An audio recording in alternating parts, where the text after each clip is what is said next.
नमस्कार, भारत एक्सप्रेस देख रहे हैं आप। मैं हूं आपके साथ आकांक्षा त्रिपाठी। बिहार विधानसभा चुनाव को लेकर सरगर्मियां काफी लंबे समय से तेज हैं, क्योंकि वहां पर जिस तरीके से अभी सीट बंटवारों को लेकर भी मंथन का दौर चल रहा था। इसी बीच आज जो बड़ी खबर आ रही है वो ये है कि जेडीयू ने अपने उम्मीदवारों की पहली लिस्ट जारी की है, और उसमें जो खास बात देखने वाली रही वो ये कि 4 जो सीट्स हैं वो ऐसी हैं जिन पर चिराग पासवान की पार्टी के लिए छोड़ा गया था, उनको भी जेडीयू ने शामिल किया है, उन पर भी अपने उम्मीदवार उतार दिए हैं। ऐसे में बीजेपी के साथ गठबंधन में जो पार्टियां हैं उनमें कहीं ना कहीं मतभेद देखने को मिल रहा है, क्योंकि जब सीट बंटवारे का भी जब चल रहा था, काफी लंबे चर्चाएं हुई, काफी दौर की बातचीत हुई, उसके बाद भी सहमति का जो दौर है वो कहीं ना कहीं बनता हुआ नहीं दिख रहा है। और यही वजह है कि जेडीयू ने 4 सीटें जो कि चिराग पासवान की पार्टी के लिए तय की गई थी उन पर अपने उम्मीदवार उतारे हैं।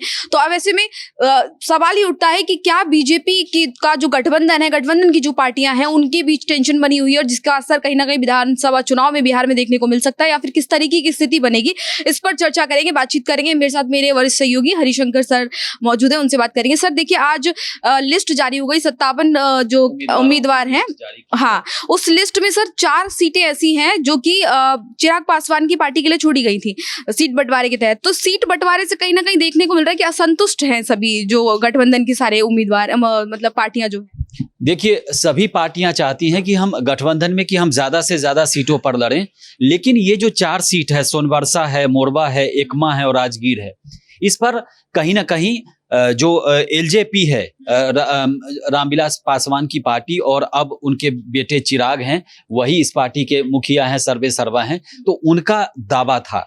लेकिन राजगीर सीट जो है वो पहले जेडीयू के खाते में, और ये चारों सीटें जेडीयू अपने ही खाते में दावा कर रही थी, लेकिन अचानक से खबर ये आई थी कि ये सीटें एलजेपी को दी जा सकती है।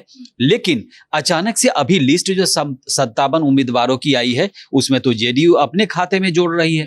तो अब सवाल ये उठता है कि क्या लिस्ट जारी होने से पहले चिराग पासवान और नीतीश कुमार की पार्टी जो जेडीयू है उसमें समझौता हुआ है, इस पर बातचीत हुई है, क्योंकि ऐसे लिस्ट नहीं आ सकता। समझ रही हैं आप? तो इसके पीछे मुझे लगता है कि पहले बातचीत हुई होगी, आखिरी दौर में बातचीत हुई होगी, उसके बाद ये लिस्ट सामने आई है, जबकि अभी तक चिराग पासवान के पार्टी की लिस्ट सामने नहीं आई है। तो क्या ये सीट पहले ही चिराग छोड़ चुके हैं? अब सवाल सीटों को लेकर जो हम देख रहे हैं कि सीट बंटवारे को लेकर कई दौर की बैठक हुई, बातचीत हुई, उसके बाद भी ये कंफ्यूजन, अगर हम की भी बात करें, हम में भी ऐसा ही कंफ्यूजन देखने को मिला। चिराग पासवान के लिए जो सीटें सीट बंटवारे के लिए तय की गई थी, उन्होंने भी उम्मीदवार उतारे, जीतन राम मांझी की पार्टी ने। अब जेडीयू ने भी वही कर दिया है, और इसके साथ ही अगर देखिए उपेंद्र कुशवाहा वो भी अमित शाह से मिलने पहुंचे। तो कहीं ना कहीं ये टेंशन वाली स्थिति है, और क्या इसका असर बिहार के विधानसभा चुनाव पर भी देखने को मिलेगा? देखिए, टेंशन की स्थिति तो है, क्योंकि चिराग पासवान अभी खुलकर कुछ बोले नहीं है। उन्होंने ये जरूर कहा है कि एनडीए में सब कुछ ठीक ठाक है। इससे पहले संजय झा जो कार्यकारी अध्यक्ष भी हैं, उन्होंने भी कहा है कि सब कुछ ठीक ठाक है। लेकिन ठीक ठाक है तो फिर एलजेपी के हिस्से का सीट जेडीयू अपने खाते में क्यों जोड़ रही है? अब तो लिस्ट सामने आ गया। दूसरी बात है कि अगर वहां से उपेंद्र कुशवाहा दिल्ली पहुंच रहे हैं तो दिल्ली में बातचीत के लिए आ रहे हैं, हो सकता है कि बीजेपी के बड़े नेताओं से बातचीत हो। लेकिन उधर अगर हम की बात कर रहे हैं, मांझी की पार्टी की बात कर रहे हैं, तो हमने तो अपने उम्मीदवार घोषित कर दिए हैं। बीजेपी ने भी 71 उम्मीदवारों की लिस्ट जारी कर दी है। इधर 57 उम्मीदवार जो है जेडीयू ने जारी कर दिया है। तो मुझे लगता है कि अभी खींचतान रहेगी, लेकिन जब आपस में मिल बैठेंगे तो कहीं ना कहीं समस्या का समाधान निकलेगा। क्योंकि लेकिन इसमें एक जो मुझे समस्या लग रही है कि बिहार में बीजेपी और जेडीयू भी बड़ी पार्टी है, लेकिन वो दोनों इक्वल सीट्स पे लड़ रहे हैं, उनकी सहमति इस बात पे बनी है। लेकिन अभी 57 के उम्मीदवार उन्होंने जारी किए हैं, 71 के बीजेपी कर चुकी है। लेकिन बाकी जो पार्टियां गठबंधन में हैं उनका बिहार में अगर देखा जाए तो बिहार की राजनीति में तो अच्छा खासा दबदबा है। जीतन राम मांझी की पार्टी की अगर बात की जाए, उपेंद्र कुशवाहा की पार्टी की भी बात की जाए, तो ठीक ठाक ये भी अपनी हैसियत बिहार में रखती हैं। तो उनके अंदर उनका कहना ये है कि कार्यकर्ताओं में असंतोष की भावना फैल रही है। तो ये चीज भी तो गठबंधन में अगर है तो उनका ध्यान रखना बनता था कि आप लोग इतना डिस्कशन करते हैं, क्योंकि एक मैसेज जनता के लिए भी तो कैसा जा रहा है ना कि आप साथ में लड़ रहे हैं, आप में ही सहमति नहीं, तो आप जनता के लिए फिर क्या करेंगे? लेकिन देखिए, अगर खींचतान जो है, असंतोष अगर एनडीए में है तो महागठबंधन में भी कम नहीं है। आप ये देखिए कि आरजेडी ने सिंबल वापस लिए हैं, मतलब उम्मीदवार घोषित कर दिए, मतलब बिना सूची जारी किए हुए लोगों को पार्टी का सिंबल दे दिया और सिंबल वापस लिया गया। जब लालू यादव, तेजस्वी यादव वापस गए तो वहां पर सिंबल वापस लिए गए। तो असंतोष जो है वहां भी कांग्रेस 60 से ज्यादा सीटों 60 के आसपास सीट मांग रही है, उससे कम जेडीयू आरजेडी उनको ऑफर कर रही है, तो वहां भी खींचतान है। जबकि सीपीआई ने कई सारी सीटें फाइनल कर दी है अपनी तरफ से। तो मुझे लगता है कि अभी बहुत सारी चीजें हैं, खींचतान दोनों तरफ है, सिर्फ एनडीए में नहीं है, उधर महागठबंधन में भी खींचतान चल रहा है। तो इस मैसेज अगर जनता में जा रहा है तो दोनों तरफ से जा रहा है। सर लेकिन अब हम अभी के चुनाव की बात करें या पहले की भी चुनाव की बात करें, बिहार के इलेक्शंस में हमने एक चीज बहुत कॉमन देखी कि पार्टियां चाहे कोई भी हो वो आपस में एक साथ एकजुट हो जाती हैं। कभी तो वो कहते हैं कि हम साथ नहीं आएंगे, फिर वो साथ आ जाते हैं। आखिर में घाटा किसका, नुकसान किसका? जनता का होता है। तो बिहार की जनता को इस बार फिर से क्या वही स्थिति देखने को मिल रही है कि साथ में तो हम लोग खड़े हैं, लेकिन कहीं ना कहीं एक जो रीजन देखने को मिल रहा है वो सत्ता ही है, वो कुर्सी है, कि हमें भाई कुर्सी चाहिए। देखिए, बिहार के जनता का नुकसान तो नहीं हो सकता बहुत ज्यादा, क्योंकि जनता वहां की बहुत समझदार है। और जनता समझदार इसीलिए है कि वो चाणक्य की धरती है। महात्मा गांधी अपने आंदोलन की शुरुआत चंपारण से करते हैं। तो आप ये समझिए कि बिहार में जनता को बहुत ज्यादा घाटा नहीं होना है इससे क्या है कि पार्टियों को घाटा हो सकता है, लेकिन जनता को घाटा नहीं होगा। लेकिन ये तो है ना, कंफ्यूजन का दौर तो बना कि मान लीजिए कि अगर मैं एक वोटर के तौर पर देखूं कि मैं एक वोटर हूं, मुझे बीजेपी अच्छी लग रही है, मुझे हम नहीं पसंद है, या फिर मुझे जेडीयू नहीं पसंद है, लेकिन अब तो मेरे सामने मजबूरी है कि 4 पार्टियां 5 पार्टियां इकट्ठी हो गई हैं, उनको तो भाई सत्ता की चाबी चाहिए, वो इकट्ठे होकर सारे एक साथ मिलकर इलेक्शन लड़ रहे हैं। तो बिहार की जनता के लिए यहाँ कंफ्यूजन हो जाती है। फिर क्या होता है, मान लीजिए कि अभी इन सब में अगर नहीं सरकार बनती है तो एक आध पार्टियां और छोटी छोटी जुड़ जाती हैं, तो उसमें दिक्कत क्या है? हम तो नहीं चाहते थे उनको जिताना, पर वो जीत के सत्ता में आ गए, मुख्यमंत्री उनका बन गया, उनके पास पावर आ गई, तो ये तो प्रॉब्लम उन लोगों के लिए हो जाती है। देखिए, महागठबंधन जो है मजबूरी है। बिहार में आप पिछले 2 दशक का देखें तो 2 दशक में नीतीश कुमार ही चेहरा रहे हैं। पार्टियां बदली है, कभी आरजेडी साथ में आ गई तो आरजेडी के साथ जेडीयू मिलकर के उन्होंने सरकार बना लिया, लेकिन सीएम चेहरा नीतीश कुमार रहे। दूसरा, बीजेपी के साथ इस समय एनडीए में है तो एनडीए के चेहरा वो हैं। तो कुल मिलाकर के चेहरा एक ही है, लेकिन पार्टियां बदली हैं। दूसरी बात यह है कि गठबंधन की मजबूरी है कि छोटे छोटे जो दल हैं, खासतौर से ये जो उपेंद्र कुशवाहा की पार्टी है, चाहे हम है, चाहे एलजेपी है, चिराग पासवान की पार्टी, इन सबको आपको सीटें देनी पड़ेगी, क्योंकि जो चिराग आते हैं, जिस समाज से आते हैं, उनमें उनकी अच्छी पैठ है। रामविलास पासवान ने अपनी पार्टी को आगे बढ़ाने के लिए बहुत मेहनत किया था। वैसे हम हैं, हम हालांकि मांझी को कम ही सीटें दी गई हैं, लेकिन वो बिहार के पूर्व मुख्यमंत्री हैं, उनकी पार्टी है, और वहाँ जिस समुदाय से, जिस जाति से आते हैं, वहाँ उनका ठीक कई सीटों पर ठीक ठाक वोट है। ऐसे ही उपेंद्र कुशवाहा की पार्टी में है। तो कुल मिलाकर के कहानी ये है कि आपको गठबंधन में सभी दलों को साथ लेकर के चलना पड़ेगा। इसी का नाम गठबंधन है। मान लीजिए कि आप अगर उनको खुश नहीं रखेंगे तो दूसरी पार्टी में चले जाएंगे, वो महागठबंधन में चले जाएंगे। जैसे वीआईपी पार्टी कभी साथ में थी, वीआईपी उधर चली गई।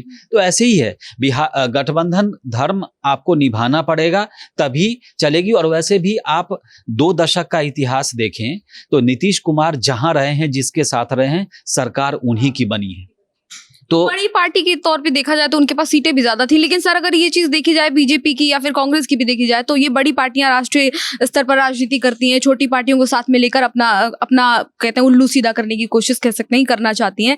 अब लेकिन यहाँ पर चाहे बीजेपी हो चाहे कांग्रेस हो, दोनों में जो मेन बात है कॉमन, वो यही है कि उन सभी को सत्ता तक पहुंचना है, गठबंधन करके पहुंच रहे हैं। लेकिन अब सीट बंटवारे का जो प्रॉब्लम क्रिएट हो रहा है, तो उससे तो ये पता लग रहा है कि आप जब गठबंधन में साथ हैं और दिखा तो आप यही रहे जनता को कि हम सब साथ मिलके आपके लिए काम करेंगे, मकसद तो आपका यही है। लेकिन जब आप इतनी छोटी चीज पे सहमत नहीं हो पा रहे, तो बाद में जब जनता के लिए काम करने पर उतरेंगे तो वहां पर भी तो फिर डिफरेंसेस क्रिएट होंगे ना, वो कैसे मैनेज होंगे? सारे मैनेज हो जाते हैं, क्योंकि उस समय मुख्यमंत्री जो होगा, जो भी होगा बिहार का, वो अपने हिसाब से चीजें करेंगे। वो गठबंधन में उप मुख्यमंत्री भी बनाया जाएगा, गठबंधन के नेता होंगे, उसमें मंत्री भी बनाए जाएंगे। तो सब गठबंधन में यही होता है कि मिला जुला के ही चलना होता है, सबकी बात रखनी होती है, सबकी बात माननी होती है और एक कॉमन मिनिमम प्रोग्राम बनाया जाता है, चाहे वो महागठबंधन की सरकार बने, चाहे एनडीए की सरकार बने, सरकार किसी की भी बने, मुखिया जो होगा, मुख्यमंत्री जो होंगे, वो कॉमन मिनिमम प्रोग्राम बनाएंगे और उसी पर अगले 5 साल तक काम किया जाएगा। कॉमन मिनिमम प्रोग्राम में ये होता है कि मान लीजिए कि नीतीश कुमार फिर से मुख्यमंत्री बन गए, तो वो बीजेपी की भी 4 बातें मानेंगे, हम की भी का भी कोई सजेशन होगा उसको भी मानेंगे, चिराग पासवान का जो सजेशन है उसको भी मानेंगे और उपेंद्र कुशवाहा जो अपनी बात रखेंगे उनकी भी बात सुनी जाएगी, तभी सरकार चलेगा। नहीं तो गठबंधन धर्म इसी को कहते हैं कि आप सबको साथ लेकर के चलें, और वैसे भी बीजेपी कहती है सबका साथ सबका विकास, तो यही गठबंधन में लबोलुआब यही होता है कि आपको सबकी सुननी है और सरकार अच्छी दिशा में चलानी है और गठबंधन का भी ख्याल रखना है। तो मुझे लगता है कि किसी का भी गठबंधन बने, लेकिन कॉमन मिनिमम प्रोग्राम के तहत ही कार्यक्रम होता है। अब देख लीजिए कि चिराग पासवान अपना एजेंडा रखते हैं, उनकी पार्टी का अलग एजेंडा है, बीजेपी का अलग है, जेडीयू का अलग है, लेकिन सब अगर सरकार में आएंगे तो सब कॉमन मिनिमम प्रोग्राम के तहत काम करेंगे, जो सरकार करेगी एक ही दिशा में सब करेंगे। वैसे ही महागठबंधन में चिराग पासवान कह रहे हैं कि हम हर घर को सरकारी नौकरी देंगे, लेकिन सरकारी नौकरी की बात कांग्रेस ने नहीं कही है, बाकी दल नहीं कह रहे उनके साथ जो गठबंधन में है, लेकिन जब सरकार बनेगी तो कॉमन मिनिमम प्रोग्राम के तहत होगा कि किस किस मुद्दे को हमने जनता के बीच में रखा है और कौन कौन सा मुद्दा जो है वादा पूरा करना है, उसी हिसाब से काम होगा। जी, सीट बंटवारा देखिए जिस तरीके से डिस्कशन चल रहा था, बैठकें चल रही थी, उसके हिसाब से तय किया गया, लेकिन अभी जो स्थिति देखने को मिल रही है उसमें ये साफ तौर पर दिख रहा है कि कहीं ना कहीं मतभेद। हाँ जी, अभी आप आखिरी शब्द तक जाएंगे, उससे पहले हम आपको बता दें कि 1-2 सीट पर पार्टी के जो बड़े उम्मीदवार हैं उनको भी चुनाव लड़ाया जा रहा है। सराय रंजन से विजय कुमार चौधरी हैं। ये विजय कुमार चौधरी जो हैं इस समय सरकार में मंत्री हैं और नीतीश कुमार के काफी करीबी हैं। ये कई बार से चुनाव जीत रहे हैं, आज जेडीयू के कद्दावर नेता माने जाते हैं, लेकिन इनका भी इस बार भी मुकाबला वहां पर लोकल लेवल पर वीआईपी के ये हैं कुणाल हैं उनसे है, और मुझे लगता है कि वो कद्दावर नेता, इसीलिए उनका पहली लिस्ट में आना पहले से तय था और वो पार्टी के टॉप 5 जो लीडर हैं उनमें से एक हैं।